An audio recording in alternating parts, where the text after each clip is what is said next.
Welcome back, everybody. We're on another episode of Jab Journals. I'm sitting outside New Way Boxing Gym. I'm here with the 203-pound Detroit Metro Golden Gloves two-time champion, Kahmel Makled.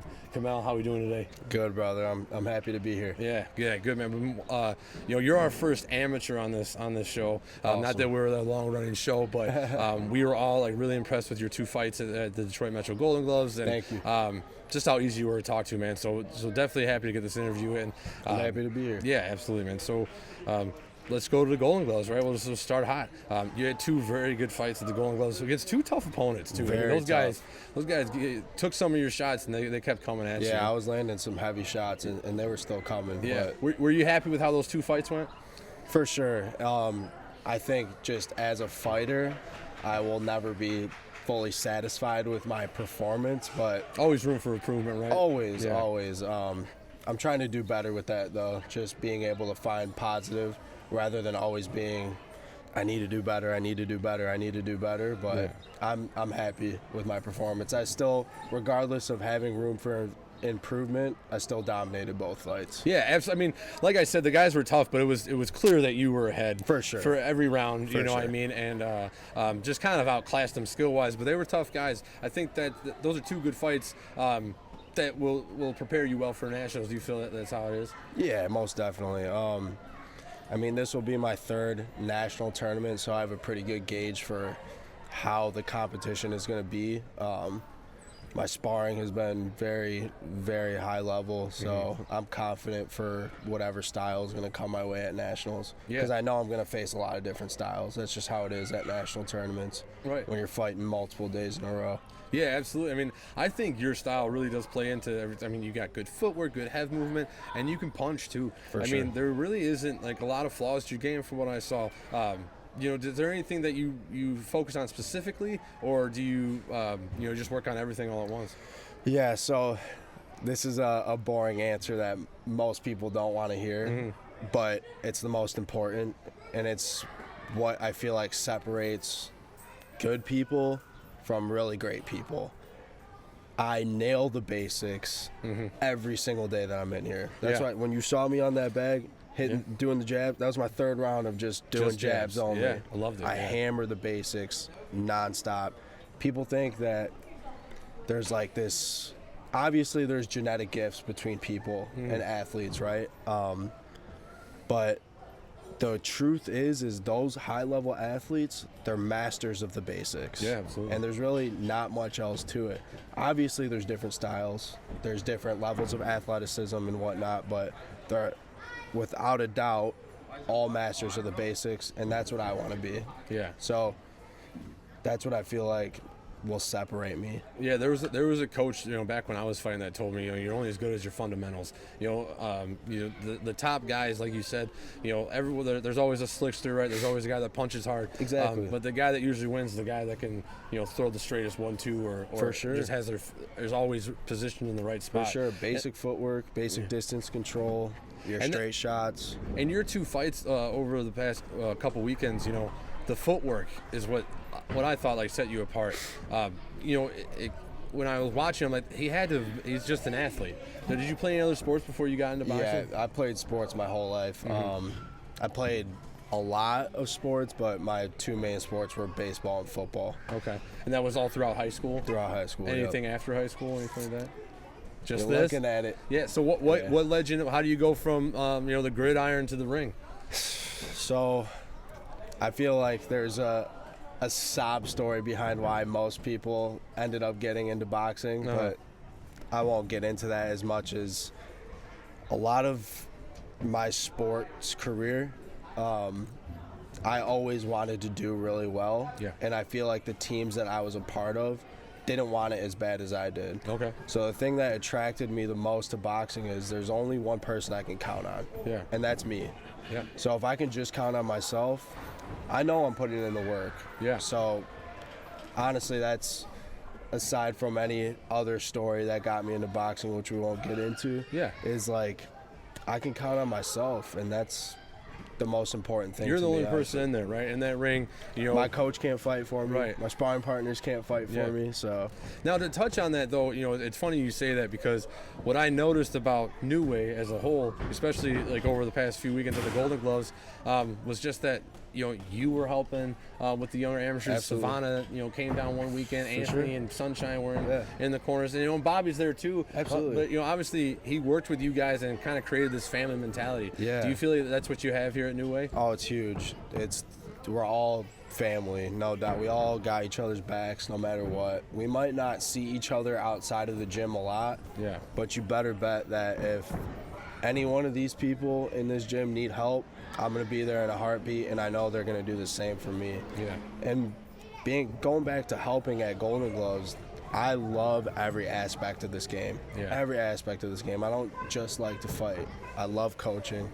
I do private lessons. I teach classes. Yeah. I just love every aspect of boxing, honestly. No, you just love getting back to the sports that gave so much to you. Right? Absolutely. You know, I thought it was really cool. You know, Savannah was getting ready for her third pro fight, and she was talking about how they don't have an opponent yet, but you and Bobby were looking up opponents already that could possibly they might call them. So Yeah. you guys are scouting them already. Yeah. I just think that's such a cool, like you said, you guys just all work as a team. Absolutely. You know, how does it feel to help like Savannah in her pro journey? You know, you still being an amateur, but she trusts you enough to guide her through a pro career a little bit. I'll say this right now. I am beyond grateful that Savannah trusts me and believes in my coaching ability enough to have me in her corner. Yeah. Very grateful for that.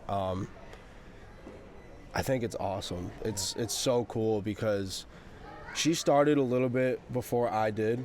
But just coming up through the amateurs together, we were always talking about just like how one day we were going to turn pro. Yeah. You know, we're fighting at banquet hall shows together, and we're like, man, one day we're going to be pros together fighting on the same card, and I'll be there eventually. But it's really cool to watch it happen for her. Right. And I think sometime very soon we'll be fighting together on the same cards. Yeah. Now, you know, you're training for National Golden Gloves before you're training for Metro Detroit Golden Gloves. You're helping with coaching. Like, how do you differentiate between that? Like, how do you switch from your coach mode to your training mode? So I actually think they both intertwine with each other very well. Obviously, there's a little bit of a difference, but when you are coaching someone, it almost feels like you're fighting with them. Yeah. So is there really much of a difference? Honestly, to me, not really, right? Because if I'm fighting, I'm looking for openings. Yeah. If I'm coaching, I'm looking for openings. Absolutely, yeah. How much of a difference does it really make besides me actually fighting? Not much, honestly. There's not much of a switch that has to be made. Yeah. You know? Now, like, talking to like other fighters, you know, not every good fighter can be a good coach. Absolutely. You know, there's definitely different skill set. Yeah. Do you ever find yourself like getting frustrated because, you know, it might be easy, for lack of a better term, for you to see it, but like it's hard to actually show Convey your it, student that. for sure, convey it. yeah. I think that may have been a little bit of a learning curve at first because I always knew how to do it. Like most athletics came pretty naturally to me. Yeah. But being able to convey it to someone else through words rather than just showing them is a different story. I've always kind of believed, I don't know where I've heard it before, but when I heard it, it stuck with me, that if you can't explain it to a kindergartner, then you don't truly understand it. That's fair. So I feel like if I can do all these things, I'm just doing it, but do I really understand why I'm doing it? Yeah. But now that I am coaching a lot, I can see things much differently. So Now, just to get back to, you know, training, you know, obviously that's the reason why we're here, right? You're going to fight in the National Golden Gloves here in your hometown of Detroit. You know, Let's go. Not far from your hometown, right? Yeah. Do you feel like you're going to have a lot of family and friends there throughout the week to watch you fight? Oh, most definitely. Yeah, most definitely. My my support group is something special. For Yeah, I sure. mean, just like one quick at your Instagram, man. Like every fight, you got 50 people showing up. It seems like there's always a big group and picture. even at the, the end of it. pictures that I post, man, that doesn't even show like a quarter of the people that show up because it's just like that's one thing I'm also just so grateful for. It's something so special to have all these people that will show up and support me. So Now, are they mostly like friends or family or both. new way? I mean, Both. a little bit Both, of everything. Yeah, a little bit of everything, but a lot of like the pictures that you see are mostly friends and family. Yeah. Yeah. Now, besides boxing, what else? What does a day-to-day look like for Kahmel Makled? Another boring answer, brother, Okay. but this is it, man. I live and breathe in the gym. I do private lessons for work Okay. to make money. I teach classes to make money. So I'm in the gym. So you're dedicated to 24/7. the sport. There's legitimately not another thing that I would want to be doing. I've worked trade jobs. I've gone to school. I am in the best spot I could possibly be in right now. So I ask a lot of people this, and I always like to answer. Asking a younger guy, coming in through the amateurs, going to go pro, hopefully soon. We won't touch on that, but what was it that did it for you, that clicked, where you're like, boxing is it? This is going to be in my life forever. So, legitimately, no BS here. The very first day, my very first boxing lesson, I knew instantly that this is what I was going to be doing. Yeah. Instantly. And I'm not going to say it was always like that, right? There's bumps in the road, per usual, when you're chasing something that you're passionate about. There's always going to be moments where you're questioning yourself, saying, am I really built for this? Maybe you get beat up in sparring one day and you're going home and you're like, man, am I built for this? Yeah. But I always just knew deep down. There was just that little voice in my heart, that little voice in the back of my head that said, this is absolutely what you need to be doing. Yeah. So it's not even a question anymore. Like I said at the beginning when I first started, maybe I got beat up in sparring and I was like, But now it's like, bad sparring day, all right, get better. Yeah. Bad training day, all right, let's get better. There's no questioning it whatsoever. Yeah. So That's awesome, man. Yeah. Now gearing up for the Golden Gloves in a couple weeks here. That turnaround from the Metro Detroit Golden Gloves to Nationals is only 3 weeks. Yeah. So how do you feel like your preparation has been, and do you feel ready for Nationals in a couple weeks? Yeah, absolutely. Honestly, I don't mind the quick turnaround, because it's like, I feel like if it's too, not that it would be an issue for me, but I feel like if it's too far away, that people will get a little bit lazy. They'll say, all right, I got time to get prepared. Yeah. And it's a single person sport. I'm getting in there by myself, but I'm going with the team. Yeah. So if the turnaround is quick, there's not much chance for people to get out of shape, and I want my team to do well. Yeah. So I like the quick turnaround. Yeah. Yeah. Now, going into Nationals, having it be, like an hour away from your house, basically, does that like take away some of the stress, like the stress from traveling and being somewhere you don't know anybody? Yeah, it definitely does. But at the same time, it's a double-edged sword. It is cool to travel. Like last year when we went to Philly, that was really cool. Yeah. But in the same breath, it is nice that we're not going to be too far away from home. Yeah. Now, what do you expect to fight every day at the Nationals? Is your weight class full? Yeah, there will be one bye day for sure. Yeah. But I'll be fighting 5 out of 6 days. Okay. Yeah. You feel confident with your conditioning? You can make it through 6 fights to win that title? Most definitely. I just got some hard sparring the other day. Did 5 3-minute rounds, 30-second rest. Yeah. Felt fresh as a daisy the next day. So yeah, we saw there's some YouTube clips of you guys going down to Superbad and the whole like Detroit team kind of sparring as a team. That's got to be an extra motivation for you too. That where you're all trying to, that iron sharpens iron kind of mentality, right? Most definitely. How do you feel like sparring went? Do you feel that kind of brought you closer to your other teammates? Yeah, of course. And we're all so high level that there's no choice but to level up. Yeah. Like that, the guy, what you saw on that video in sparring, I sparred him again earlier this week, and he made a crazy amount of adjustments, and it just made the sparring like that much more high level. Yeah. So it's a beautiful thing, honestly. Yeah. I really do feel like, obviously we might be biased because we're from Detroit, but the team looks good this year. Oh man, and I think good. You guys can walk home with a couple national titles. I think so, man. I really believe it. Yeah, I do. And like everyone that we interviewed, every fighter afterwards, they all have that confidence that they're just ready to take it down. You know what I mean? Man, we work hard. I know Yeah. I know there is not a single person on this team this year that's slacking. Yeah. Not one. All of them grind.